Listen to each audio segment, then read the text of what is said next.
Hello friends, very good morning. आज हम JIBC की और क्वेश्चंस करेंगे फ्रेंड्स। अभी तक नियर अबाउट 300-400 क्वेश्चंस कर चुके हैं। तो क्या है कि कई क्वेश्चंस रिपीट हो जाते हैं, तो आप देखेंगे कि जो आपका पेपर एग्ज़ाम आएगा तो उसमें 50% आपको क्वेश्चंस रिपीटेड ही मिल जाएंगे।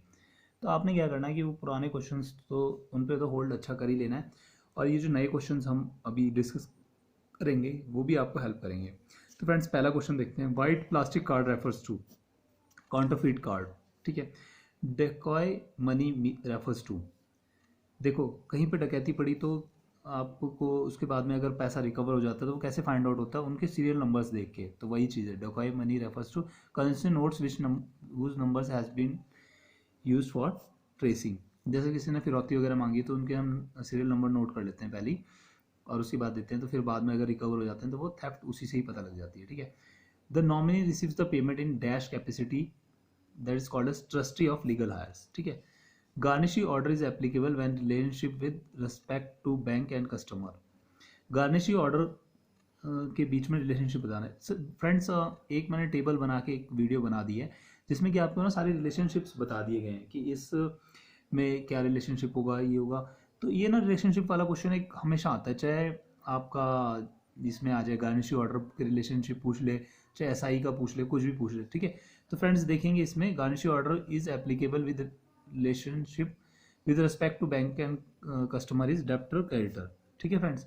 नेक्स्ट देखेंगे A and B wants to replace both their names with their sons in a deposit account।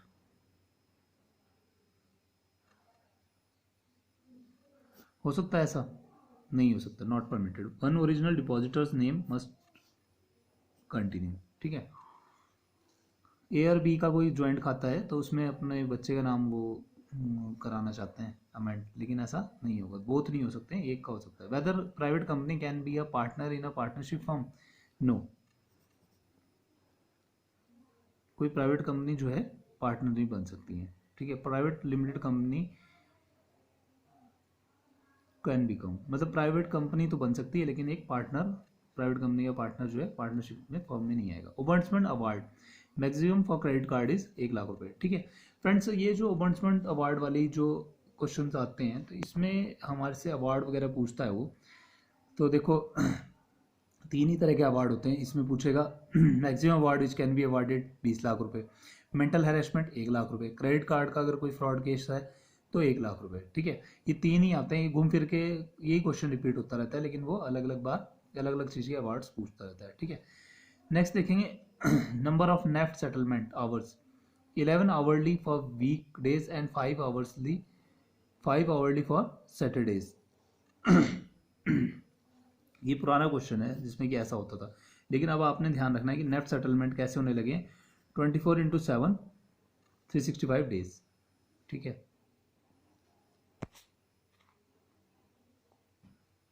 Next question देखते हैं। नेफ्ट चार्जेस इनवर्ड नील होते हैं। ध्यान रखना, नेफ्ट और RTGS के चार्जेस इनवर्ड दोनों ही नील होंगे। ठीक है। नेक्स्ट क्वेश्चन देखते हैं। Amount of education loan both inland and foreign under priority sector. Inland के लिए तो 10 लाख, और फॉरेन में अगर बच्चा पढ़ने जा रहा है तो कितना होगा? 20 लाख होगा। नेक्स्ट देखिए, small manufacturing enterprises investment plant and machinery what amount up to. MSME की डेफिनेशन चेंज हो चुकी है, ये पुराना क्वेश्चन है तो इसको कोई फायदा नहीं है। ठीक है। नेक्स्ट देखते हैं। Food and processing industry up to what amount under indirect agriculture advance, कितने तक मिल सकता है? 20 करोड़, 10 करोड़ तक, sorry 10 crore. CST-MSE extent of coverage for micro units up to 5 lakh, कितना है? 85%, and maximum amount of claim is 4.25 lakhs. ठीक है। ये हमारा एक न्यूमेरिकल भी आ जाता है जिसमें कि हमारे से पूछ, कोई लोन खराब हो गया उसमें कितनी सिक्योर्ड लोन है और इस तरह से निकालने के लिए पूछेगा। तो मैक्सिमम कितना होता है? 85% तक सिक्योर्ड करा जाता है इस CGT-MSE गारंटी से, और मैक्सिमम क्लेम कितना मिल सकता है? 4.25 लाख तक। ठीक है। नेक्स्ट क्वेश्चन देखते हैं। Deferred payment guarantee type of credit appraisal, कैसा अप्रेजल होगा? Similar to the term loan. ठीक है। नेक्स्ट देखते हैं। SGSY स्वर्ण जयंती स्वरोजगार योजना, ग्राम स्वरोजगार योजना। If BPL beneficiaries is not available, how much from outside general and special category? 20 और 30% ले सकते हैं, लेकिन सब्सिडी कुछ नहीं मिलेगी। ठीक है। PMEGP education qualification for more than 10 lakh project cost in manufacturing sector, तो ये 8वीं पास होना जरूरी है, ठीक है, क्योंकि अमाउंट बहुत ज़्यादा है ना, 10 लाख से ऊपर है, तो इसमें पढ़ाई मांगते हैं, 8वीं पास होना चाहिए, ठीक है। Unspent foreign currency to be surrendered within, अगर मान लो कोई फॉरेन से वापस आया है तो उसको जो है फॉरेन करेंसी कितने टाइम में सरेंडर करनी होगी, दैट इज 180 डेज में। Special crossing what is essential, banks name must appear with और विदाउट 2 पैरेलल लाइंस। देखो स्पेशल क्रॉसिंग जहाँ पे भी होगी तो वहाँ पे बैंक के जो चेक के कॉर्नर में होगा वहाँ पे या तो बैंक का नेम लिखा होगा या फिर क्या होगा, पैरेलल लाइंस ड्रॉ करी होंगी, ठीक है। विद पैरेलल लाइंस भी हो सकती है, विदाउट पैरेलल लाइंस भी हो सकती है। अगर बैंक का नाम लिख दिया है पेई से आगे वहाँ पे क्रॉस करके, तो आपने स्पेशल क्रॉसिंग है वो, ठीक है। लाइंस अगर नहीं भी करता है तो भी कोई ऐसा इशू नहीं है। Locker operation to be categorised under high and low risk if no operation up to, देखो हाई रिस्क कब है 1 साल और लो रिस्क कब है 3 साल है, अगर लॉकर का ऑपरेशन नहीं कर रहा है, ठीक है। Agent dies, cheque signed by him presented for payment, क्या करेंगे, पे कर देंगे, ठीक है। Financial director dies, cheque signed by him and presented for payment, ये भी पे कर देंगे। Interest rate fluctuation what type of risk, ये हमने पहले भी डिस्कस करा था क्वेश्चन, मार्केट रिस्क की, आपने एफडी ज़्यादा रेट पे ले लिया और लोन कम रेट पे दिया है, तो ये कई बैंक्स के डूबने का कारण भी यही था। No frills account is what, no frill account हम फाइनेंशियल इंक्लूजन जो ये जनधन अकाउंट जो खोलते हैं ना, तो उसको ही बोलते हैं, तो ये क्वेश्चन ऐसे भी आ सकता है, no frill account, financial account, Jan Dhan account, इस तरह करके पूछ सकता है। Can we accept any deposit beyond 120 month maturity, देखो 10 साल तक की मेच्योरिटी से ज़्यादा क्यों नहीं लेते हैं, accept court order for minors deposit, क्योंकि देखो आपको पता है कि पैसे की वैल्यू हमेशा कम ज़्यादा होती रहती है, ठीक है। तो आप अगर बहुत ज़्यादा लंबे टाइम का अगर ले लेंगे तो वो फिर आपको प्रॉब्लम करेगा। जैसे कि देखो आपके दादाजी के टाइम पे जो है 12% तक एफडी पे ब्याज मिलता था, लेकिन आज की डेट में क्या है 4-5% मिल रहा है, क्यों, क्योंकि इन्फ्लेशन बहुत ज़्यादा बढ़ चुका है और पैसे की कीमत कम होती जा रही है, तो इसलिए। नेक्स्ट देखते हैं regarding self help group, number of members कितने होते हैं, मिनिमम 10 और maximum 20। In FCNRB exchange risk is born by the banks, ये क्वेश्चन कई बार रिपीट हो चुका है ये वाला, इसीलिए मैंने यहाँ पे मार्क कर दिया है आपका ना, ये वाला भी इस तरह के क्वेश्चन बहुत बार आते हैं।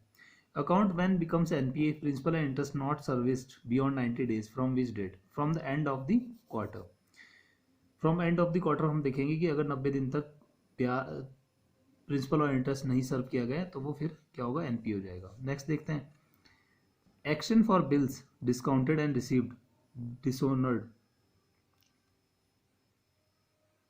Debit the account for recovery immediately, अगर बिल डिस्काउंट हो गए हैं और लेकिन डिसऑनर्ड हो गए हैं तो क्या करेंगे, अकाउंट डेबिट कर लेंगे, ठीक है।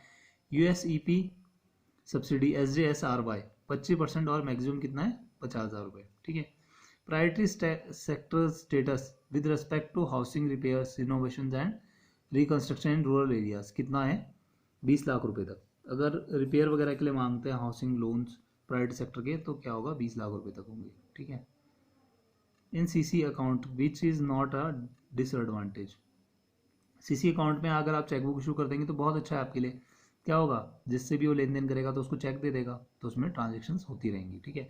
नेक्स्ट है CDR एलिजिबिलिटी क्राइटेरिया, कॉर्पोरेट डेब्ट रिस्ट्रक्चरिंग है तो उसमें क्या होना चाहिए, मल्टीपल बैंक्स या फिर सिंडिकेशन या फिर consortium with outstanding of ₹10 crore and above. CDR आप कब लगाएंगे, जबकि आउटस्टैंडिंग आपकी 10 करोड़ और ज़्यादा होगी उससे, ठीक है। Saving account daily products for calculation of interest, why, to make it compatible for NPA norms, ठीक है। सेविंग प्रोडक्ट में जो है आप कैलकुलेशन ऑफ इंटरेस्ट डेली क्यों करने लगे हैं, ताकि वो NPA नॉर्म्स को कैलकुलेट करना आसान हो जाए, ये सब कंप्यूटर करता है, आपको डेली ब्याज नहीं लगाना होता। At break even point dash cost is fully recovered, total cost is fully recovered. Break even point ऐसा होता है जबकि नो लॉस नो प्रॉफिट आपका बराबर पे चल रहा होता है, ठीक है।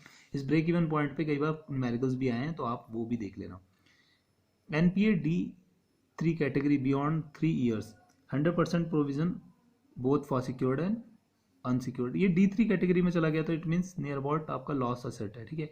AML FIU cash transaction detail for the month to be submitted before 15th of the following, AML और FIU कैश ट्रांजेक्शन की रिपोर्ट जो आपने भेजनी है वो 15 तारीख तक भेजनी देनी होती है। Agriculture interest subvention of 1.5% plus 2% is for prompt prepayment if interest net interest is not above 5%। ये आपने दो तरह के ये देने हैं, कब देने हैं, जबकि इंटरेस्ट रेट जो है 5% होगा। ठीक है। BEP analysis is what, margin for safety. ठीक है, बीईपी एनालिसिस हम क्यों करते हैं, सेफ्टी को देखने के लिए। ठीक है। नेक्स्ट क्वेश्चन क्या कहता है, holding period calculation who determine holding period calculation is how is determined by, मतलब कैसे डिटरमाइन करेंगे आप होल्डिंग पीरियड को, sales, net sales, gross sales. ये इस तरह का एक मल्टीपल चॉइस क्वेश्चन आता है जिसमें क्या कहता है कि क्रेडिट सेल्स, जो क्रेडिट सेल्स होगी वो बताएगी आपकी कि होल्डिंग पीरियड कैलकुलेशन क्या है। ठीक है। ये जो होल्डिंग पीरियड कैलकुलेशन या ये सारा पार्ट आपका रेशियो एंड इवेल्युएशंस में है। ठीक है। LRS which is not correct, LRS जो है रेसिडेंट इंडियंस को नहीं मिलती है। LRS मतलब लिबराइज्ड रिमिटेंस स्कीम, तो बाहर पैसे भेजने का होता है। Guarantee given by a minor can not be rectified later, तो minor contact with the minor is void ab initio. ठीक है, तो आप किसी माइनर के साथ कोई कॉन्टैक्ट नहीं कर सकते।